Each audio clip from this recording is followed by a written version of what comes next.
Prince William and Princess Catherine get new titles as Harry is stripped of his on the palace website. This isn't a pointed thing. This is simply someone going back and reading through the copywriting and making, the appropriate edits. Plus, royal author Gareth Russell reveals if Harry and Meghan will be invited to Balmoral on the first anniversary of Queen Elizabeth's death. So I can't imagine them saying yes to an invitation now if for no other reason than nothing really has changed in the dynamic in this family. Plus, fashion influencer Morgan Freeman tells us how to get Kate's looks for less. It's a long, tedious process, but I really try to just show pieces that I'm proud of, pieces that really do resemble or sometimes directly replicate, but on a budget. We got that plus so much more on today's Royally Us. Hello to our fellow royal lovers and welcome to Royally Us. I'm Christina, that's Christine, and welcome to another big week of royal news. We have a really fun show for everybody. I'm so excited for everybody to see our interview with Morgan. She gives some really great tips and tricks of how to dress like Kate for less. I think it's going to be a lot of fun. I absolutely love chatting with Morgan. And, we've said that the summer is the quiet season, but this was not a quiet week. We have so much to get into. So much to get into, and like always, see what you guys had to say about last week's show first. Liz says, let's not forget that Harry and Meghan do not wish the royal family happy birthday. They have created so much chaos, disrespect, and damage to the royal family and the monarchy. The royal family has been more than gracious to the troublesome twosome. The royal family is saying enough is enough. We were talking about Meghan's birthday last week about how they didn't wish them a happy birthday, but I think that tradition may be in the past now. Who knew birthday messages were going to be so contentious? Seriously, who knew? Another bogus Bambi says at Harry's next court date, he will give evidence that his remaining allegations are within the statute of limitations. So his remaining complaint could still get thrown out. He will not necessarily testify further as this case involves several complaints. The best and strongest cases will be chosen this fall and presented to the judge next year. So we'll see what Harry presents to the judge in the upcoming trial to see if this does fall within those time limits that were given. So we'll have to wait and see. Yeah, this is a big case. There's a lot of people involved, so there's a lot that still has to play out.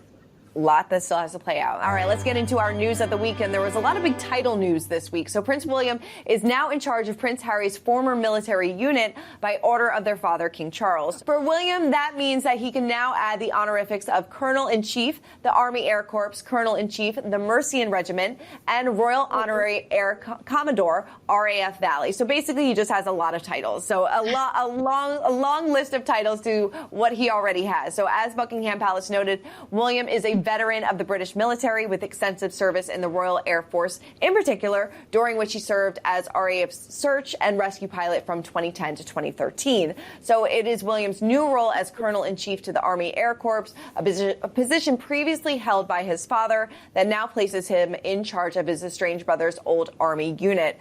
As we know, Harry went on multiple tours of Afghanistan during his time in the British military, but he was stripped of those titles when he left the royal family back in 2020. So along with William's new titles, Princess Catherine was also bestowed with the new military monikers, making her the Commodore-in-Chief, Fleet Air Arm, Colonel-in-Chief, First Queen's Dragoon Guards, and Royal Honorary Air Commodore. There's a lot to get through, but there's a lot of titles given out, and they weren't the only members of the royal family that were given new titles, correct?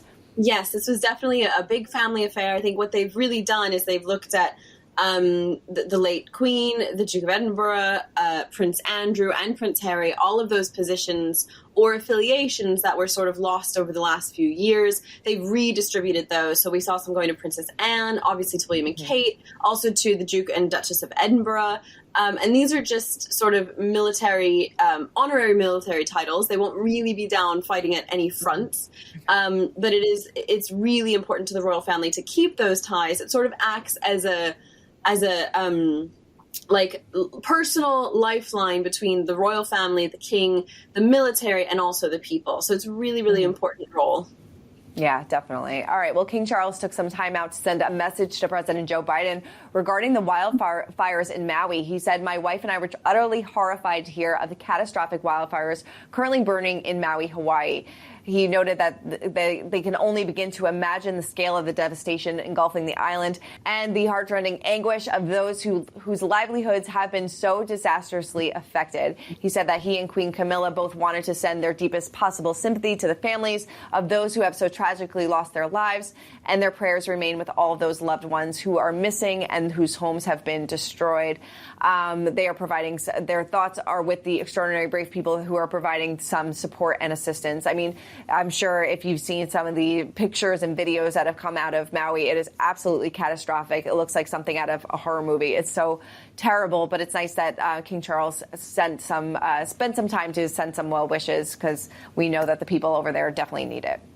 Absolutely, and this really sort of reaffirms that King Charles and President Biden have a friendly relationship.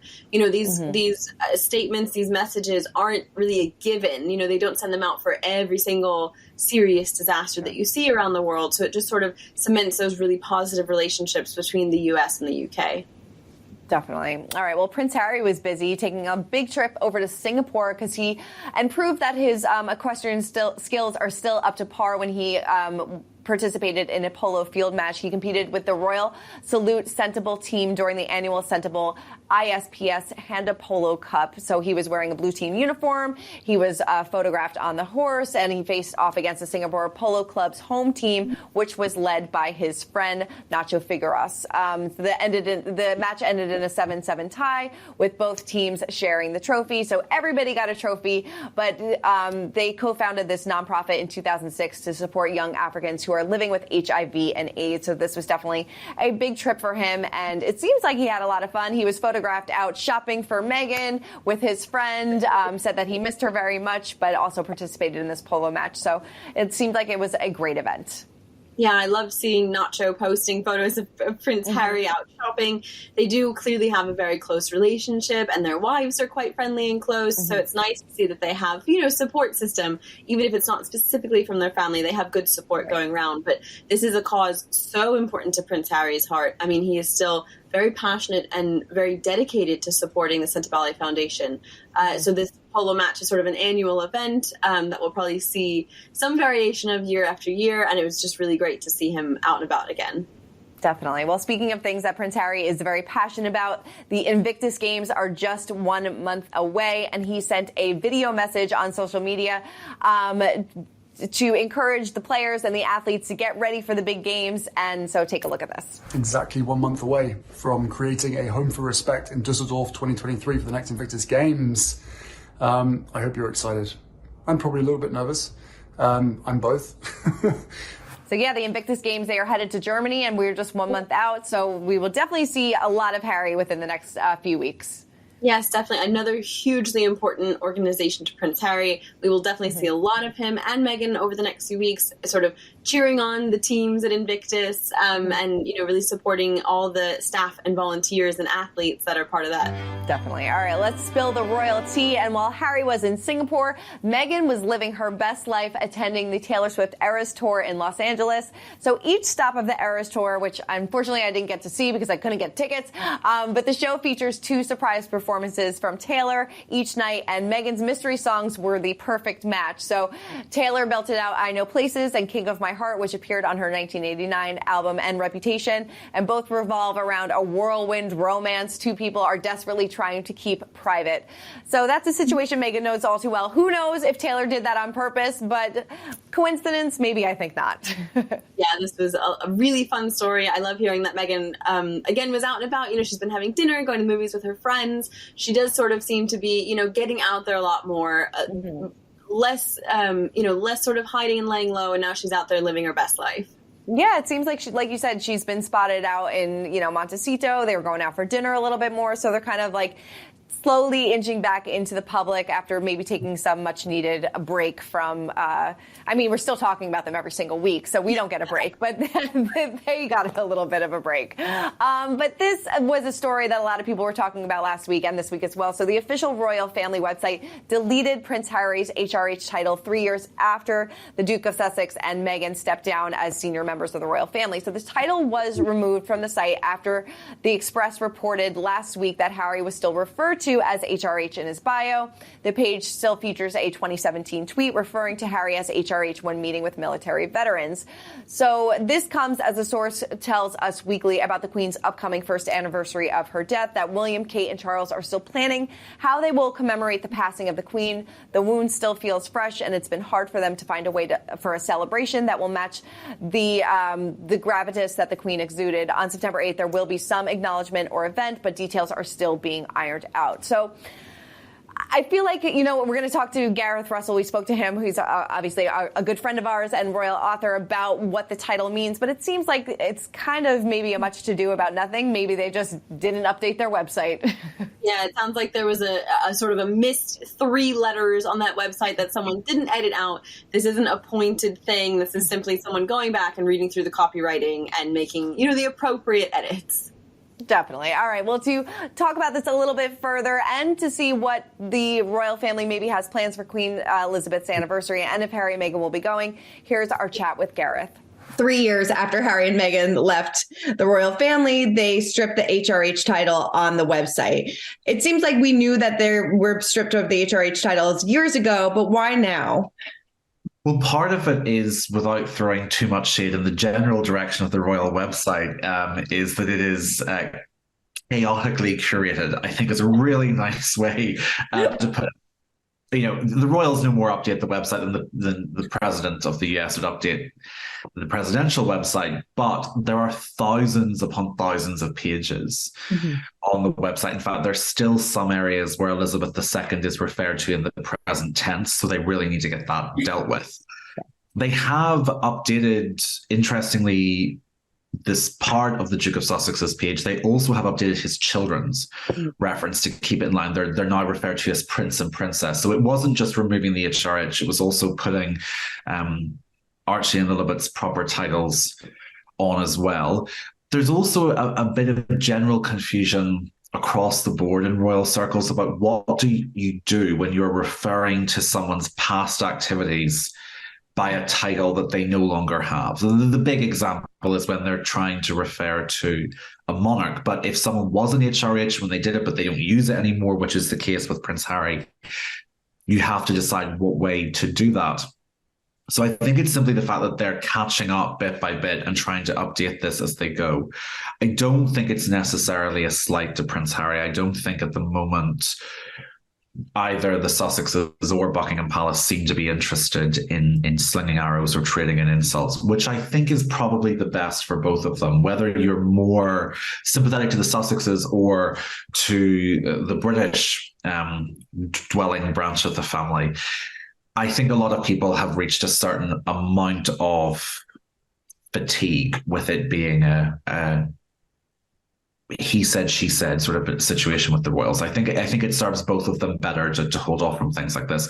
So I think it's more administrative rather than any insult intended. Certainly, if you look at the fact that they made a real point of making sure that the Sussex's children are properly referred to by their titles, I don't think we can see it as an insult. Right. I agree with you. I feel like everybody's kind of maybe exhausted by the he said, she said type of thing. And maybe hopefully the dust will settle. We can all move on. But the he said, she said still goes on in the press. And a lot of people are wondering whether or not Harry and Meghan were even invited, will come over to Balmoral to mark the first anniversary of Queen Elizabeth's death. My guess is probably not, but who knows if the invitation was sent out.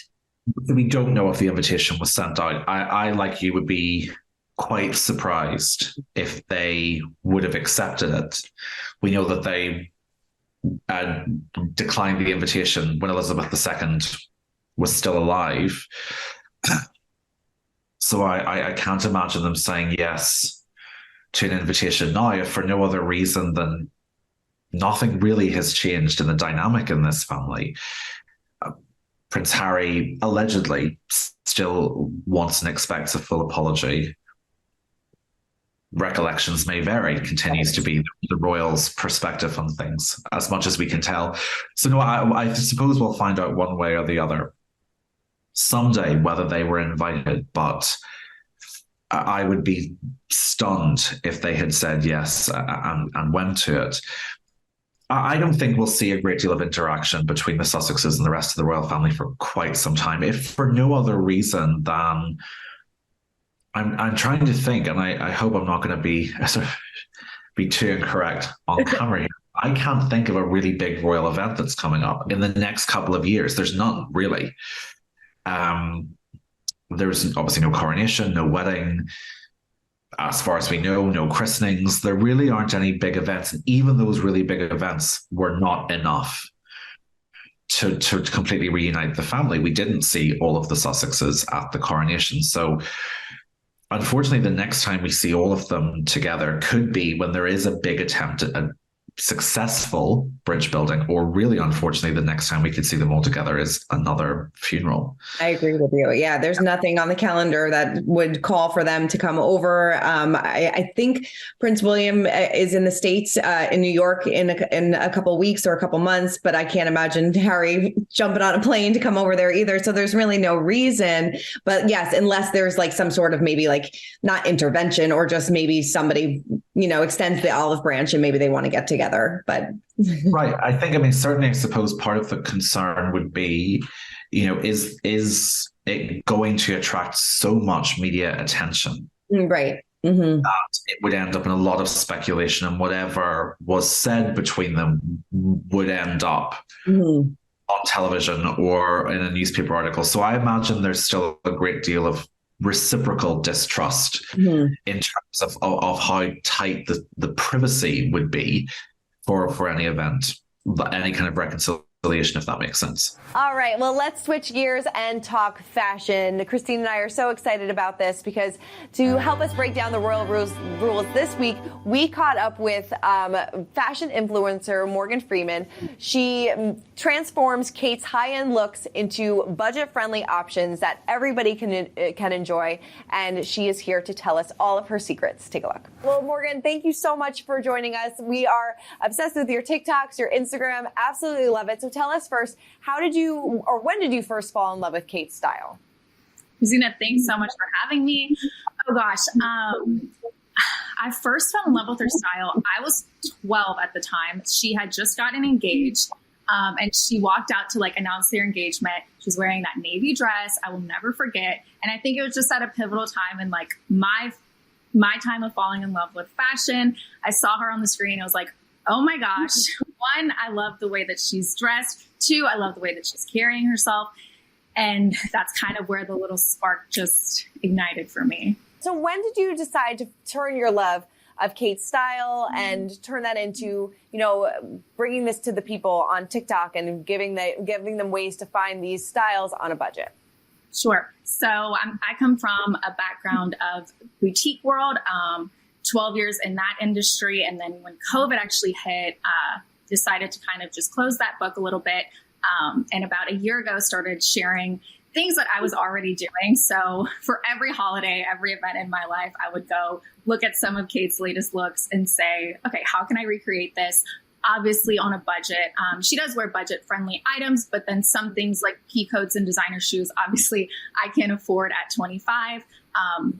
Many people probably can't afford. So I was doing this, and then I just love content creation. So I was like, why don't I just film my process, how I come to these final outfits? And I started sharing them about a year ago, just shy of a year ago, and started sharing them on TikTok, on Instagram. And I think it just really kind of helped people. It kind of brought a style that seemed unattainable and really far away to people's doorsteps using things like Amazon.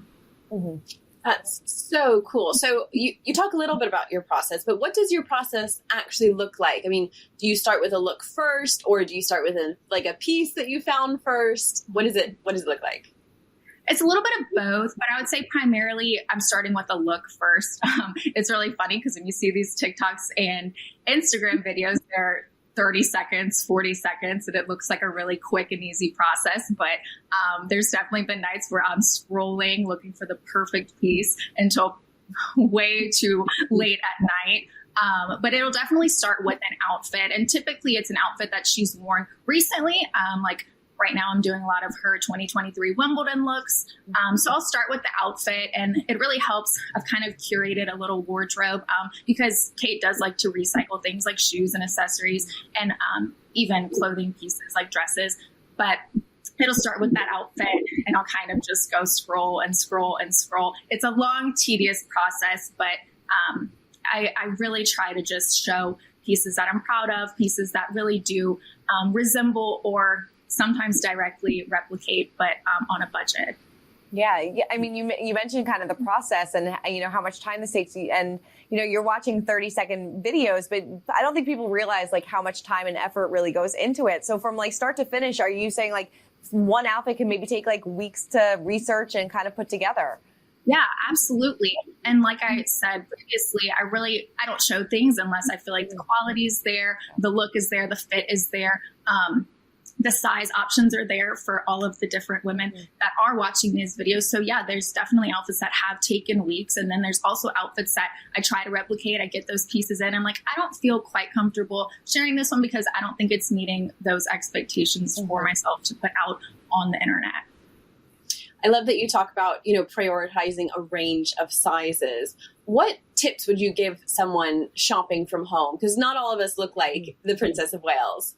Yeah, it's really, really hard. I think some tips would obviously be, I think we're living in a world where like returns are definitely a thing. Even with like her perfect body, obviously things are just not going to work for your body shape. But I do think that's where like dressing for your body type can come in. There's definitely things that can flatter if you're more of a pear shape, if you are more of a straight bodied person. I think tips would be stick to your body type. Even if I'm showing a video and it's an A-line dress and you personally know you don't look great in A-line dresses, maybe that's not the outfit for you, but definitely keeping your body type in mind can help for sure. Definitely. What would you say are some of the biggest mistakes people make when trying to buy high end for less? Gosh, I'm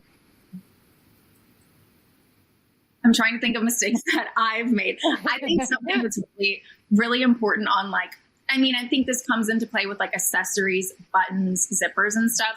I really try to look at the hardware on pieces. So say it's a cardigan with gold buttons or a handbag with a gold clasp or something. I think that's an area that you can really take a piece that's inexpensive and make it look really, really nice. So when I'm looking for accessories, I try to stick to like heavier looking metals, things that aren't cheap, plastic looking gold or silver. So I think that's a little area that I specifically think you can really elevate an outfit with if your buttons, your zippers, your hardware just look expensive or maybe just are a little more quality. Do you think Kate's fashion sense will ever go out of style? Absolutely not. I just think like the timelessness, the classicness of all of her looks. And I think that's actually why people are so drawn to her fashion.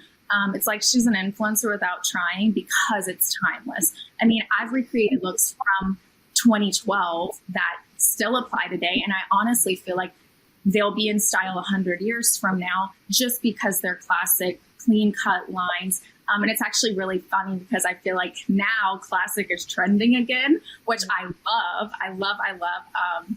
Although I think trends are great and they're really, really fun. I think dressing timeless and elegant is just it's gonna save your wardrobe too, because you'll be able to pull these pieces out for years and years and years. So no, I do not think her style will ever go out. Well, Morgan, thank you so much. We really appreciate your time. If you want to tell everybody where they can follow you to get all the Kate inspiration, that would be great.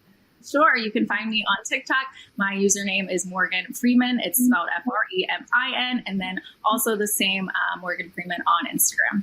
Yeah, I'm not lying when I said that everything that she posts on Instagram, I want to buy. And I feel like my Amazon cart is just overflowing right now. Yeah, it's going to get expensive for you to start following her. It really is. Yes, totally. All right, well, let's wrap this up with our pint-sized palace. And the Duchess of York is revealing a little bit more about what it's like to spend some time with her almost 2-year-old daughter, granddaughter, Sienna. So she spoke out on her podcast saying that she had to watch her granddaughter while her daughter, Princess Beatrice, and her husband were away. And she said, Beatrice and Ito are away, so Gigi is in charge. And it's really quite amusing. I wished for the time that Sienna would come in and say, Gigi, come and play. And now every minute of the day, Sissy wants to come and play. So be careful what you wish for, she added, because now you can't even have a moment to sort of do anything without this wonderful little girl who is so sweet, pulling out my skirt, jumping into my Ugg boots, and then making me go outside in the pouring rain and jump in puddles in the pouring rain, which is fine. I love it. I know Christine and I can totally relate. You can't do anything without these little feet following you around, but you wouldn't want it any other way. No, it's such a sweet story. It's such a normal, relatable story. I know grannies and Gigi's all over the world will think, oh my goodness, my granddaughter is just the same way. Again, we love these tidbits we're getting out of her podcast. No, totally. We say it each and every week. She does it in such a great way where she's not giving away too much, but giving away just the right amount. And it's so much fun to get these little insights into their life. So keep it going. We love it. All right. Well, that is it for this week's episode of Royally Us. Everybody keep commenting, keep subscribing, and we'll see you guys next time. Bye. For more news content and exclusive interviews, make sure to hit the sub, like, and bell button down below and visit usmagazine.com.